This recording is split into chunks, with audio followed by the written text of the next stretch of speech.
அண்மைச் செய்தி.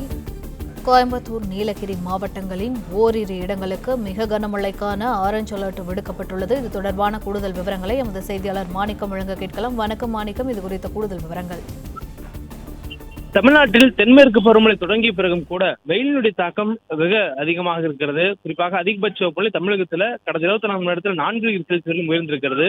இந்த சூழலில் நேற்றைய தினம் வானிலை மையம் 2 மாவட்டங்களில் மிக கனமழை வாய்ப்பு இருப்பதாக கூறியிருந்தாங்க. அப்போதும் கூட நமக்கு கனமழை என்ற அளவில் கூட மழை பதிவாக சூழலை பார்த்திருக்கிறோம். இந்த நிலையில் இன்றைய தினமும் நீலகிரி, கோயம்புத்தூர் ஆகிய மாவட்டங்களில் ஓரிரு இடங்களில் மிக வாய்ப்பு இருப்பதாகவும், அதே போன்று தென்காசி, திருநெல்வேலி மாவட்டத்துடைய மலைப்பகுதிகள், தேனி, திண்டுக்கல், ஈரோடு, சேலம், தருமபுரி, கிருஷ்ணகிரி, திருப்பூர், விருதுநகர் மற்றும் கன்னியாகுமரி மாவட்டங்கள்ல ஓரிரு இடங்களில் இடி மின்னலுடன் கூடிய பலத்த காற்றுடன் மழை பெய்யக்கூடிய வாய்ப்பு கனமழை என்ற அளவில் இருக்கிறதாக வானிலை ஆய்வு மையம் தெரிவித்திருக்கிறாங்க. தொடர்ந்து கனமழைக்கான வாய்ப்பு 10ஆம் தேதி வரையிலும் இருக்கக்கூடும் எனவும், அதற்கு பிறகாக தமிழ்நாட்டில் வெயிலுடைய தாக்கம் அதிகரிப்பதற்கான வாய்ப்பு இருப்பதாகவும் வானிலை ஆய்வு மையம் தெரிவித்திருக்கிறாங்க.